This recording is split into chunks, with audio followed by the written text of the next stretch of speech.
Hello everybody, welcome back. അപ്പോൾ നമ്മൾ ഈ വെബ് ടെക്നോളജി എന്നുള്ള ചാപ്റ്ററിലുള്ള ഇൻസേർട്ടിങ് ഇമേജസ് എന്നുള്ള സെക്ഷനാണ് എടുക്കാൻ പോകുന്നത്. ഈ ഇമേജുകളെ നമ്മളൊരു വെബ് പേജുകളിലേക്ക് എങ്ങനെ ആഡ് ചെയ്യും എന്നാണ് നമ്മൾ ഈ സെക്ഷനിൽ പഠിക്കുന്നത്.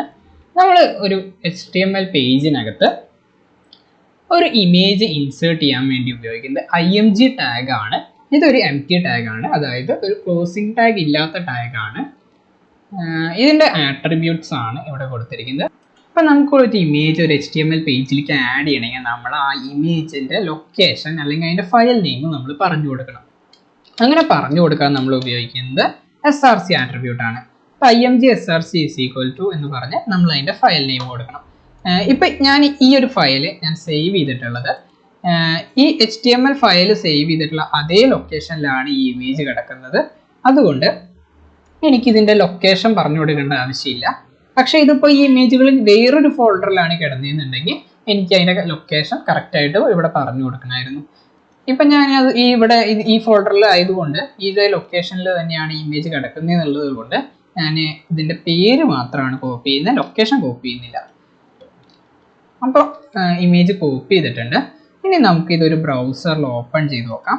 ഇപ്പം ഇമേജ് ലോഡായിട്ടുണ്ട്, പക്ഷെ നമുക്ക് ഈ ഇമേജ് ക്ലിയർ ആയിട്ട് കാണാൻ പറ്റുന്നില്ല, കാരണം ഈ ഇമേജ് വളരെ വലിയൊരു ഇമേജ് ആണ്. അപ്പോൾ ഇത് നമുക്ക് കാണാൻ വേണ്ടി നമുക്ക് ഇതിൻ്റെ വിഡ്ത്തും ഹൈറ്റും ഒക്കെ അഡ്ജസ്റ്റ് ചെയ്ത് ശരിയാക്കണം. അപ്പം ഞാൻ വിഡ്ത്ത് അഡ്ജസ്റ്റ് ചെയ്യാൻ വേണ്ടി വിഡ്ത്ത് ആട്രിബ്യൂട്ട് ആണ് ഉപയോഗിക്കുന്നത്.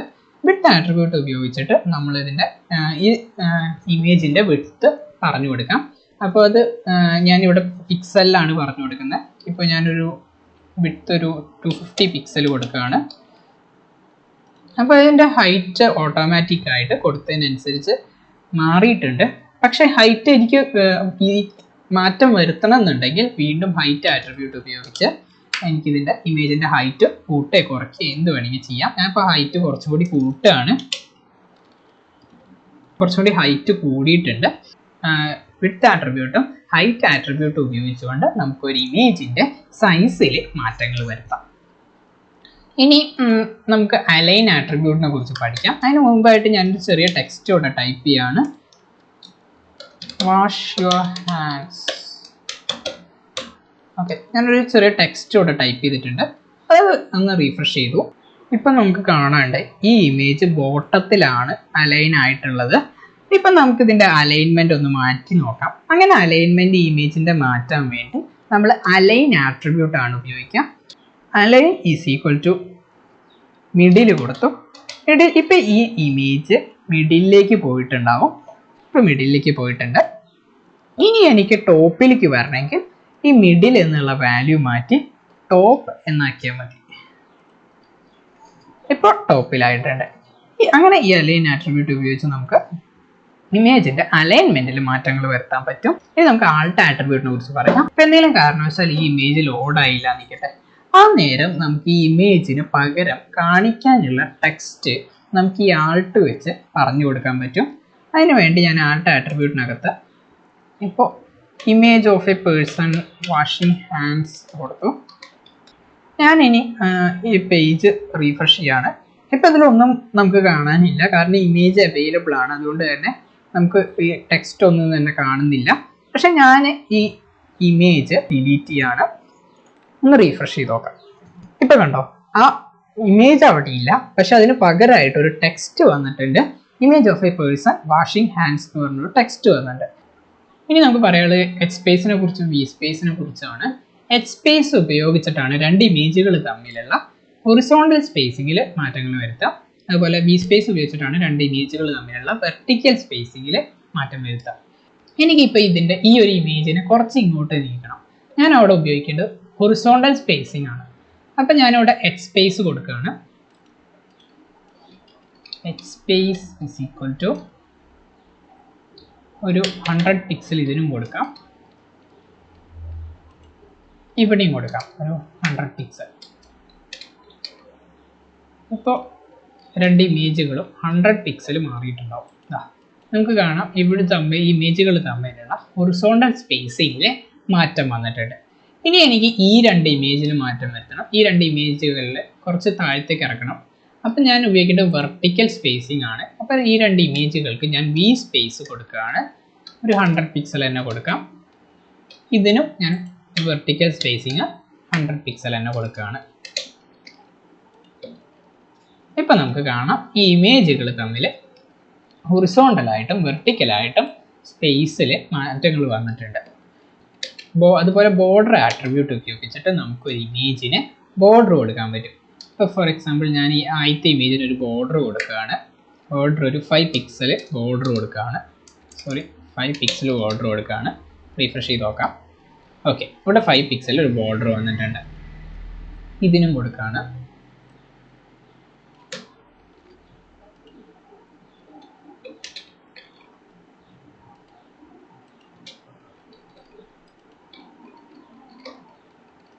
ഓക്കെ, ഇപ്പം നമുക്ക് കാണാം ഇമേജുകൾക്കൊക്കെ ഒരു ബോർഡർ വന്നിട്ടുണ്ട്. ഇങ്ങനെയാണ് നമ്മൾ ബോർഡറുകൾ കൊടുക്കുന്നത്. അപ്പോൾ ഈ ഒരു സെക്ഷനോട് കൂടി ഈ വെബ് ടെക്നോളജി എന്നുള്ള ചാപ്റ്റർ അവസാനിക്കുകയാണ്. നമ്മൾ എന്തൊക്കെ പഠിച്ചു എന്നൊന്നുകൂടി ഒന്ന് റിവൈസ് ചെയ്യാം. നമുക്ക് നമ്മൾ റൗട്ടറുകളാണ്, ഡാറ്റ പാക്കറ്റുകളെ റൗട്ട് ചെയ്യുന്നതും ട്രാൻസ്പോർട്ട് ചെയ്യുന്നതും ഒന്ന് പഠിച്ചു. അതുപോലെ ഇൻ്റർനെറ്റിലുള്ള ഡിവൈസുകൾ തമ്മിൽ തിരിച്ചറിയുന്നത് ഈ TCP IP അഥവാ transfer control protocol internet protocol ഉള്ളത് കൊണ്ടാണ്. ഈ ഇൻ്റർനെറ്റിൽ കൂടിയുള്ള ട്രാൻസാക്ഷനുകളുടെ സെക്യൂരിറ്റി ഇംപ്ലിമെൻ്റ് ചെയ്യുന്നത് ഈ HTTPSഉം അതുപോലെ ഡിജിറ്റൽ സർട്ടിഫിക്കറ്റുകളും ഉപയോഗിച്ചിട്ടാണ്. ഈ DNS നമ്മളൊരു ഡൊമൈൻ നെയിം കൊടുത്തു കഴിഞ്ഞാൽ അതിൻ്റെ IP അഡ്രസ്സ് കണ്ടുപിടിച്ച് നമുക്ക് റിട്ടേൺ ചെയ്യുന്നു. അതുപോലെ കാസ്കേഡിംഗ് സ്റ്റൈൽ ഷീറ്റ് അഥവാ CSS ഉപയോഗിച്ചുകൊണ്ട് നമുക്കൊരു മുഴുവൻ വെബ്സൈറ്റിനും നമുക്ക് ഒരേ തരത്തിലുള്ള സ്റ്റൈല് അപ്ലൈ ചെയ്യാൻ പറ്റുന്നു. നമുക്ക് പല തരത്തിലുള്ള ഫോർമാറ്റിംഗ് ടാഗുകൾ ഉപയോഗിച്ച് ഒരു വെബ് പേജിനകത്തുള്ള ടെക്സ്റ്റിനെ വൃത്തിയായി ഫോർമാറ്റ് ചെയ്യാൻ പറ്റുന്നു. വെബ് പേജുകളെ നമുക്ക് രണ്ടായിട്ട് ക്ലാസിഫൈ ചെയ്യാം. സ്റ്റാറ്റിക് വെബ് പേജുകളും ഡൈനാമിക് വെബ് പേജുകളും. സ്റ്റാറ്റിക് എന്ന് പറയുന്നത് ലേഔട്ട് മാറാത്ത, അതായത് റൺ ടൈമിൽ ലേഔട്ടോ അല്ലെങ്കിൽ കണ്ടന്റോ മാറാത്ത വെബ് പേജുകളെയാണ്. ഡൈനാമിക് വെബ് പേജുകൾ റൺ ചെയ്തുകൊണ്ടിരിക്കുമ്പോൾ തന്നെ അതിൻ്റെ ലേഔട്ടോ അല്ലെങ്കിൽ അതിൻ്റെ കണ്ടന്റോ ഒക്കെ മാറാൻ സാധ്യതയുണ്ട്. ആൾട്ട് ആട്രിബ്യൂട്ട് ഇമേജിൽ ഉപയോഗിക്കുന്നത് എന്തെങ്കിലും കാരണവശാൽ ഒരു ഇമേജിനെ കാണിക്കാൻ പറ്റാതിരിക്കുന്ന അവസ്ഥയിൽ കാണിക്കേണ്ട ടെക്സ്റ്റ് പറഞ്ഞു കൊടുക്കാൻ വേണ്ടിയാണ്. Thank you all. അപ്പോൾ ഈ ഒരു സെക്ഷനോട് കൂടി നമ്മുടെ വെബ് ടെക്നോളജി എന്നുള്ള ചാപ്റ്റർ അവസാനിക്കുകയാണ്. നിങ്ങൾക്ക് എന്തെങ്കിലും ഡൗട്ട്സോ ക്വസ്റ്റ്യൻസോ ഒക്കെ ഉണ്ടെങ്കിൽ കമൻസിൽ ചോദിക്കാം. നിങ്ങൾക്ക് ഫീഡ്ബാക്കും നിങ്ങൾക്ക് കമൻസിൽ പറയാം. ഇതുവരെ എടുത്തതെല്ലാം നിങ്ങൾക്ക് മനസ്സിലായെന്ന് വിചാരിക്കുന്നു. ഇനി അടുത്ത ചാപ്റ്ററിൽ, അതായത് 5ാമത്തെ ചാപ്റ്ററിൽ നമ്മൾ HTML ഉപയോഗിച്ചുകൊണ്ട് വെബ് എങ്ങനെ ഡിസൈൻ ചെയ്യാം എന്നുള്ളത് നമ്മൾ ഡീറ്റെയിൽഡ് ആയിട്ട് പറയും. Thank you.